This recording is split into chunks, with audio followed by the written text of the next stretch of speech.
बच्चों के दंतोत्पत्ति से संबंधित एक चैप्टर है जिसका डिस्क्रिप्शन काश्यप संहिता में मिलता है, दंत जन्मिकाध्याय के नाम से। उसके बारे में आज चर्चा करेंगे। तो ये जो दंत जन्मिकाध्याय है ये काश्यप संहिता का 20वां चैप्टर है।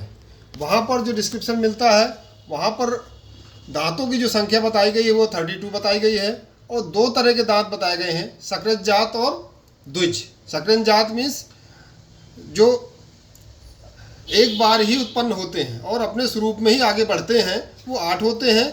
और द्विज दांत जो होते हैं वो 2 बार पैदा होते हैं, वो 24 बताए गए हैं आचार्य काश्यप के अनुसार से। अब हम टाइप्स की बात करेंगे तो जो काश्यप संहिता में डिस्क्रिप्शन मिलता है दांतों के बारे में वो अकॉर्डिंग टू पोजीशन के अनुसार 4 तरह के दांत के बारे में बताया गया है। पहला है राजदंत, दूसरा है वस्त, तीसरा है दंष्टा और चौथा है स्वरूढ़ हानब।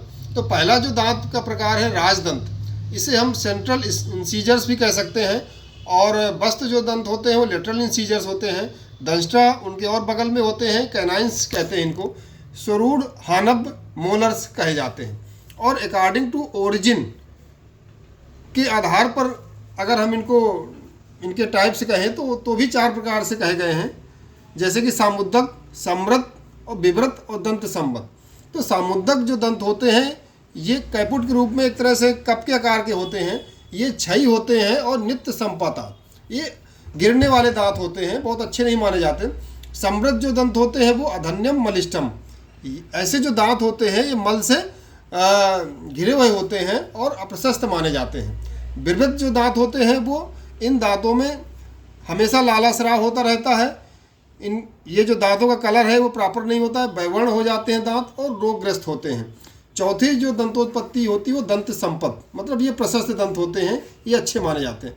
और अकॉर्डिंग टू मास ऑफ निषेचन कब किस मास में होता है उसके अकॉर्डिंग भी दांतों के टाइप्स आचार्य काश्यप ने बताए हैं। जैसे अगर चौथे मास में दंत की उत्पत्ति होती है तो कहा है उन्होंने चतुर्थे दुर्बला आसुच्छई आमय बहुलस। चौथे मास में अगर बच्चे के दंतोत्पत्ति होती है तो वो दुर्बल दांत होते हैं, शीघ्र गिरने वाले होते हैं और आमय बहुल मीन्स रोगों से जल्दी ग्रसित हो जाते हैं, तो ये अच्छे नहीं माने जाते। 5th मंथ में जो दंतोत्पत्ति होती है वो भी अच्छी नहीं मानी जाती।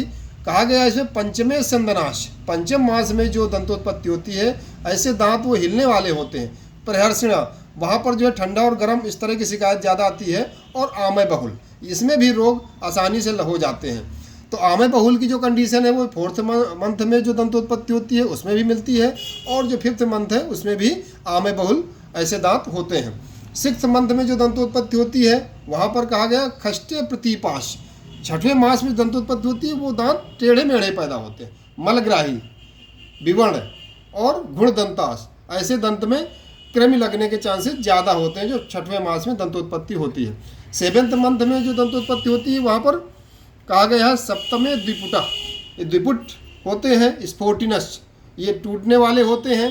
राजी मंतस, राजी उसमें जो है लकीरें जैसी होती हैं और ये भी दांत जो है अच्छे नहीं माने जाते हैं।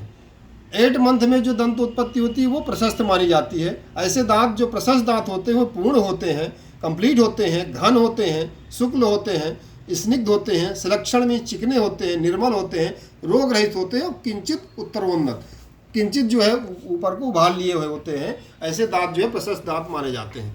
अब एक बात आती है कि प्रशस्त दांतों के साथ में प्रशस्त दंत बंधन कैसा है। जो दंत बंधन मीन्स गम्स भी सम होने चाहिए, रक्त होने चाहिए, स्निग्ध चिकने होने चाहिए, बड़े घन व स्थिर मूल वाले अगर गम्स होते हैं तो वो अच्छे माने जाते हैं। अगर यही गम्स अप्रशस्त अगर ये दंत जो है प्रशस्त दंत होते हैं तो वो हीन, छोटे दांत अगर है या कम मात्रा में दांत है, उल्बण, ज़्यादा मात्रा में दंतोत्पत्ति है, सिद्ध, एकदम से सफ़ेद कलर का दांत अगर है वो भी अच्छा नहीं माना जाता। असित, एकदम से काले कलर का है वो भी अच्छा नहीं माना जाता। अप्रविभक्त दंत बंधन, जो दंत बंधन है वो अलग अलग होने चाहिए। प्रत्येक दांत के जो मसूड़े हैं वो गम्स है वो अलग अलग होना चाहिए, तो वो अच्छे माने जाते हैं। लेकिन अगर जो गम्स के बीच में जो गैप है वो अगर नहीं है, दांतों के बीच में, दांतों के साथ जो गम्स है उनके बीच में अगर गैप नहीं है तो वो अच्छा नहीं माना जाता है। एक दंत होता है अशुभ दंत। अशुभ दंत जो 4थे मास में दंत अगर निकलते हैं या सदंत जन्म, बच्चे का जब जन्म होता है उस समय दंतोत्पत्ति अगर हो जाती है, कुछ दंत निकल आते हैं, वो भी अच्छा नहीं माना जाता। पूर्व उत्तर दंत जन्म, ऊपर के दांत पहले निकल आए, बिरल बहुत दूर दूर तक दंत हो, हीन बहुत छोटे हों या अधिक कम मात्रा में हो और अधिक मात्रा में हो, कराल टेढ़े मेढ़े दंत हो, विवर्ण डिस्कलर्ड दंत हो, स्फुटित टूटे हों, तो ऐसे दंत जो है अशुभ माने जाते हैं, ये अमंगल कारक होते हैं। इनकी चिकित्सा के लिए आचार्य काश्यप ने एक तरह से मारुतिम इष्टि नामक एक जो है यज्ञ करने की बात कही है। और एक इम्पॉर्टेंट चीज़ और है कि लड़कियों के दांत जो है आसानी से निकलते हैं, ऐसा आचार्य काश्यप ने कहा है, क्योंकि लड़कियों के दांत जो है सुशील होते हैं और मृदु होते हैं, वो आसानी से निकल आते हैं, जबकि लड़कों के दांत जो है थोड़ा देर से निकलते हैं, वो घन होते हैं और थोड़ा स्थिर होते हैं।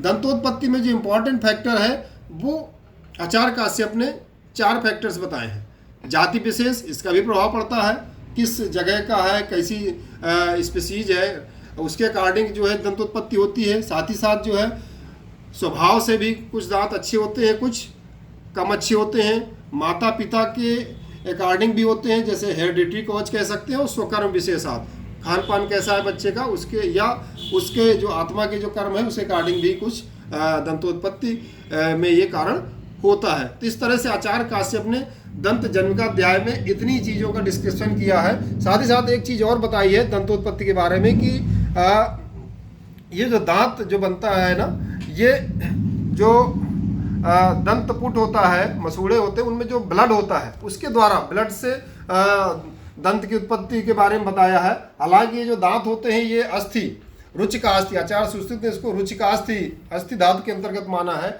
और आचार्य डंडन ने इसको दंत को उपधातु के अंतर्गत माना है। तो ये जो दंत जन्मिका अध्याय का एक इम्पॉर्टेंस है, चूँकि बालकों में जब दंतोत्पत्ति होती है उस समय काफ़ी चेंजेज आते हैं। ये जो दंतोत्पत्ति का समय होता है, इस समय क्या होता है कि बच्चे को कष्ट होता है अंदर से, मसूड़ों में लालिमा हो सकती है, इरिटेशन होता है, बच्चे में लाला स्राव भी होता है, इवन बहुत सारी बीमारियां होने के बच्चों में चांसेज होते हैं, जैसे ज्वर है, अतिसार है,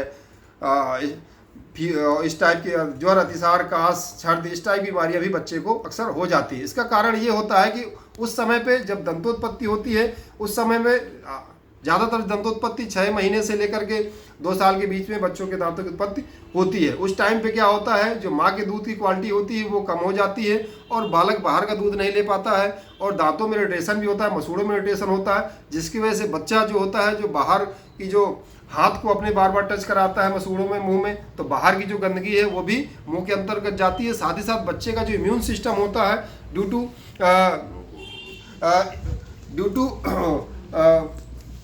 जो क्वालिटी होती है माँ के दूध की जो है वो घट जाती है, तो और बाहर की चीज़ बच्चा लेना नहीं चाहता, जिससे क्या होता है कि बच्चे का जो इम्यून सिस्टम होता है इस दौरान 6 महीने से लेकर 1.5 साल के बीच में काफ़ी कमज़ोर होता है और बच्चों में बीमार होने के चांसेस ज़्यादा होते हैं। इसलिए दंतोत्पत्ति के समय में खासकर हमें बच्चों का ध्यान रखना चाहिए। उस समय उनके डाइट का, खान पान का, इम्यून सिस्टम को इन्हेंस करने के लिए जो भी हमारे आयुर्वेद में जो औषधियाँ हैं, ऐसी चीज़ों का अगर हम प्रयोग कराते हैं तो बच्चे में जो है दंतोत्पत्ति आसानी से हो जाती है।